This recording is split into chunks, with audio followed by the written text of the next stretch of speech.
Hello भाई, मेरा नाम है संजीव कुमार। आई होप आप सभी अच्छे होंगे। तो भाई आज की इस वीडियो में हम कंपैरिजन करने वाले हैं extreme 160R 4V versus Apache RTR 160 4V and Pulsar N160। भाई हमेशा एक बात का ध्यान रखना कि कोई भी बाइक परफेक्ट नहीं होती। आपको बस अपनी ज़रूरत देखनी है और अपनी ज़रूरत के हिसाब से बाइक सिलेक्ट करनी है। तो चलिए वीडियो स्टार्ट करते हैं।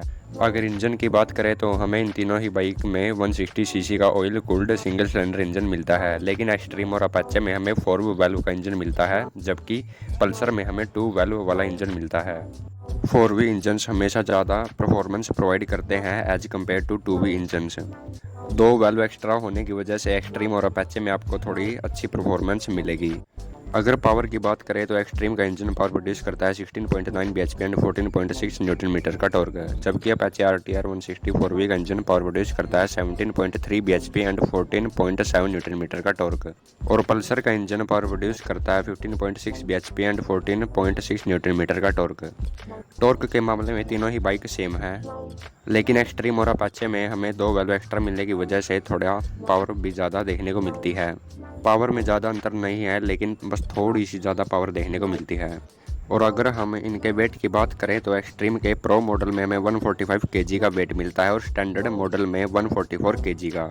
टॉप मॉडल में 1 kg वेट एक्स्ट्रा है, लेकिन जबकि अपाचे के बेस मॉडल में हमें 144 kg का वेट मिलता है, लेकिन टॉप मॉडल में 146 kg का। इसके टॉप मॉडल का वेट 2 kg एक्स्ट्रा है। और यही सेम चीज़ पल्सर के साथ है। पल्सर के बेस मॉडल में हमें 152 kg का वेट मिलता है और इसके टॉप मॉडल में 154 kg का।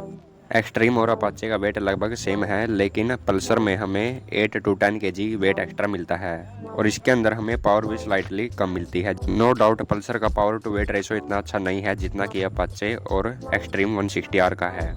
अगर हम इनके सस्पेंशन की बात करें तो एक्सट्रीम 160R के पास बड़ी एडवांटेज है, क्योंकि इसमें हमें फ्रंट में USD फोक्स मिलते हैं 37 mm के, जबकि अपाचे और पल्सर में हमें नॉर्मल टेलीस्कोपिक फोक देखने को मिलते हैं। और अगर रियर सस्पेंशन की बात करें तो एक्सट्रीम में हमें 7 स्टेप एडजस्टेबल मोनोशॉक सस्पेंशन देखने को मिलते हैं और अपाचे और पल्सर में हमें नॉर्मल मोनोशॉक सस्पेंशन देखने को मिलते हैं विदाउट एडजस्टमेंट।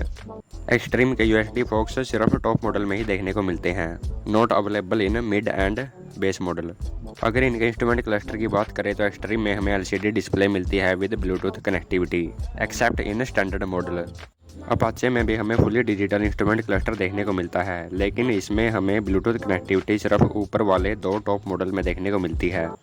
और पल्सर में हमें सेमी डिजिटल इंस्ट्रूमेंट क्लस्टर देखने को मिलता है, इसमें हमें कोई ब्लूटूथ कनेक्टिविटी देखने को नहीं मिलती। सही बताऊं तो मुझे पल्सर का सेमी डिजिटल इंस्ट्रूमेंट क्लस्टर ज़्यादा अच्छा लगता है अपाचे और एक्सट्रीम के फुली डिजिटल इंस्ट्रूमेंट क्लस्टर से। अगर इनकी लाइट्स की बात करें तो इन तीनों ही बाइकों में हमें हर एक लाइट LED की देखने को मिलती है। लाइट्स के मामले में तीनों बाइक काफ़ी अच्छी हैं। एक्सट्रीम में हमें गियर शिफ्ट इंडिकेटर नहीं मिलता, लेकिन अपाचे और पल्सर में हमें गियर शिफ्ट इंडिकेटर मिलता है। और अगर इनके फ्यूल टैंक कैपेसिटी की बात करें तो एक्सट्रीम और अपाचे में हमें 12 लीटर का फ्यूल टैंक मिलता है और वहीं पल्सर में हमें 14 लीटर का फ्यूल टैंक देखने को मिलता है, जिसकी वजह से आपको रेंज भी ज़्यादा अच्छी मिलेगी। एक्सट्रीम और पल्सर में हमें स्प्लिट सीट का ऑप्शन देखने को मिलता है, लेकिन अपाचे में स्प्लिट सीट नहीं आती। अगर इनके एग्जॉस्ट की बात करें तो एक्सट्रीम में हमें नॉर्मल एग्जॉस्ट मिलता है, जबकि अपाचे में हमें डबल बैरल एग्जॉस्ट मिलता है और पल्सर में अंडर बैली एग्जॉस्ट। तीनों ही बाइक्स में हमें 5 स्पीड का मैनुअल गियरबॉक्स देखने को मिलता है। अगर ब्रेक्स की बात करें तो एक्सट्रीम 160R के हर मॉडल में हमें दोनों तरफ डिस्क ब्रेक देखने को मिलती है विद सिंगल चैनल ABS, जबकि अपाचे के बेस मॉडल में हमें फ्रंट में डिस्क ब्रेक मिलती है और रियर में ड्रम। और बेस मॉडल को छोड़कर ऊपर वाले सभी वेरिएंट में दोनों तरफ डिस्क ब्रेक देखने को मिलती है with single channel ABS।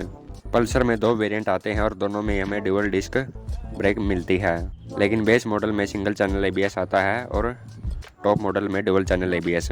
Breaks के मामले में पल्सर ज़्यादा अच्छी है, क्योंकि अपाचे और एक्सट्रीम में हमें डुअल चैनल ABS का ऑप्शन नहीं मिलता। ग्राउंड क्लियरेंस की बात करें तो एक्सट्रीम और पल्सर में हमें 165 mm का ग्राउंड क्लियरेंस देखने को मिलता है, जबकि अपाचे में हमें 180 mm का ग्राउंड क्लियरेंस मिलता है। पल्सर में हमें चार्जिंग पोर्ट भी मिलता है, लेकिन अपाचे और एक्सट्रीम में हमें चार्जिंग पोर्ट नहीं मिलता। अगर ओवरऑल देखें तो हमें अपाचे में ज़्यादा स्पोर्टी नेचर देखने को मिलता है, क्योंकि इसके स्पेशल एडिशन में हमें एक तो राइडिंग मोड्स देखने को मिलते हैं, गियर शिफ्ट इंडिकेटर मिलता है, एडजस्टेबल लीवर्स मिलते हैं और रेस ट्यून फ्यूल इंजेक्शन।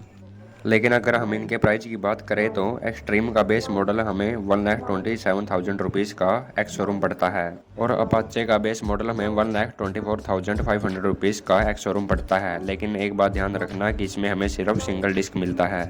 इसका ड्यूल डिस्क वाला वेरिएंट 1,28,000 रुपीज़ का पड़ता है और पल्सर का बेस मॉडल हमें 1,23,000 रुपीज़ का पड़ता है एक्स शोरूम।